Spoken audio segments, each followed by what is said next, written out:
The show titled Monster, The Jeffrey Dahmer Story is one of the platform's latest releases, and it's safe to say that it was an extremely uncomfortable and haunting watch, not only because of the true nature of the actions that were committed by the individual that was being depicted on screen, but also for a number of different reasons. So with that, I thought I'd break down and explain why this show made an extremely uncomfortable watch, so let's get into it.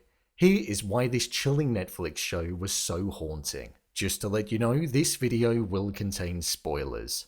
This show stands out on the platform in terms of the style and approach that it decided to take. We've seen reenactments of crime events in the past, but more often than not, it's intertwined with tapes of the killer or interviews with those who worked on the case. In this instance, it was a 10-part series that told the story of the serial killer Jeffrey Dahmer and the reign of terror that he caused from the late 70s up until he was caught in the early 90s. I'm going to break this video down into subsections. Evan Peters' performance as Jeff. Evan Peters had the task of delivering the role of Jeffrey Dahmer, and it's safe to say that he delivered an extremely convincing performance. He was playing a character which genuinely felt like there was nothing behind the eyes but pure evil. The way in which he spoke, the awkwardness that he held, and the tone in which he would deliver his lines, which would then erupt with a moment of pure madness, was something that was so cold and sent shivers down my spine when watching. The scenes with Tony in episode 6 were some of my favourites of his, because you could sense the conflict that the character had within him on what to do, and the yearning for nobody to leave him but the somewhat care that he'd grown to develop. But the darkness that was inside of him was something that he couldn't control. What we saw in this episode for the most part was a contrast to everything that we'd come to see of the individual, hence why I also think it was slightly controversial. The harrowing scenes where we'd see him carrying out his actions all throughout the series and the darkness that was being expressed, along with the lack of association, was so convincing and believable when watching. Evan Peters played the role extremely well and added to the chilling nature of the overall series. The graphicness of the show. One thing that this show didn't do was hold back on the level of what it was prepared to show on screen. All of the torturous methods, severity of the harm caused, and the images of the victims were visible during the show, which feels like something that's going to go down one of two ways. It showed the cruelty in which Jeffrey Dahmer carried out his actions on the victims, but it was difficult to watch at points and made me feel as though I wanted to look away due to the upsetting nature of it. I feel the show intended to push the boundaries slightly and make the viewer feel uncomfortable due to the fact that it's an extremely uncomfortable topic, and it most certainly managed to achieve that, showing the story through outsiders' eyes. One thing that this show did well was that it allowed us to see the events that took place through other people's eyes other than Jeffrey. We saw it through Glenda's, Jeff's father, the families of the victims, and also Tony's. The episode titled Silenced was one that I found one of the most haunting out of them all. We would drift from different perspectives throughout the show. We followed Tony, who was deaf, and we would experience it as the viewer as well, with the sound muffling, not hearing a thing, and having to read on the paper to communicate, just like he'd done along with the encounters that he had with Jeff. It's controversial in the sense that showcasing a viewpoint from somebody who's unable to tell it is a decision to make that doesn't normally occur. And I think it can be perceived as quite disrespectful and very close to the line, if not actually crossing the line. So it was strange to see that decision being made and us witnessing it on screen. Up until then, we'd never really seen the show from the viewpoint of one of the victims, and with the previous episode finishing with Jeff taking him to his apartment, and then in the following episode going back in time and allowing us to see exactly how he got to that point, showed how he wasn't to know what was going to occur. It was extremely sad and upsetting.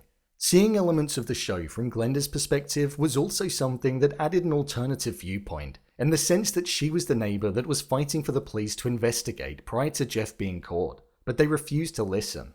Then also seeing the two police officers who neglected their duty of care being reinstated and were rewarded infuriated me and showed how things weren't handled in the right way, meaning other individuals may not have been killed if this was investigated sooner, showing us that things could have been stopped so much earlier. Also seeing the victims of the families and all that they were going through, such as Saltone, where you really felt the weight of the death of his son, but also the abuse that he was facing on the phone was something that was just one small part of a number of families that were impacted by the evil actions of Jeffrey Dahmer and the ongoing suffering that was being caused.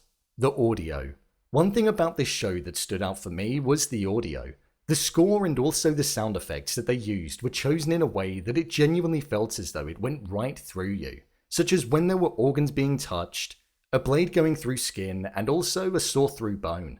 It felt like a deliberate attempt to really make you feel what we were hearing, and it did sound all too real, adding to the viewing experience in an uncomfortable way. The entirety of the first episode. The first episode of the show was something that really set the tone and mood for the entirety of the series. We saw the events that unfolded inside of Jeff's flat occur in real time, and it was one of the most intense scenes that I feel I've watched on TV for a long while. The foreshadowing of the lockjamming, the lack of certainty on what was going to happen to Tracy, had me on the edge of my seat, and I felt the tension rising. But with it actually marking the moment where Dahmer got caught, and then us seeing everything that led to this point, was an approach that I didn't expect it to take, but I felt as though it worked.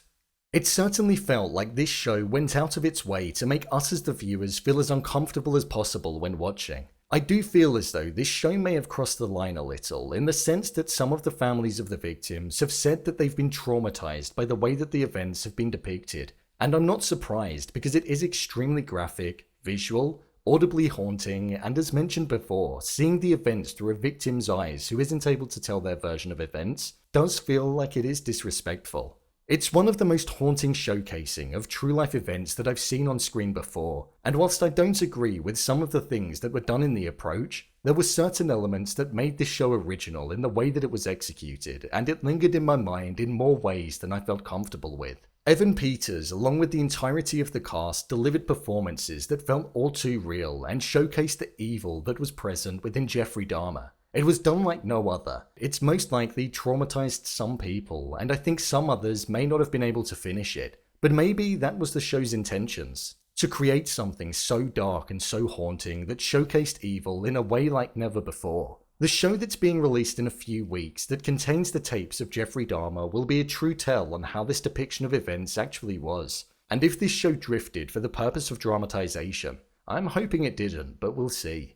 It was haunting, dark, uncomfortable, upsetting, and also saddening, but it was something that I couldn't help but watch. So, there you have it, why this chilling Netflix show was so haunting. If you want to see more videos such as endings explained, theories and predictions, and character breakdowns, then click on the I button. If you want to give me a show or movie that you'd like me to review next, then head over to my Twitter, @brainpilot_, and tweet me what show or movie you'd like me to review. And finally, if you'd like to see what I rate the latest movies that don't quite make the cut to getting a dedicated video, then head over to my Letterboxd profile. It's where I rate the latest releases in real time. What did you think of this show?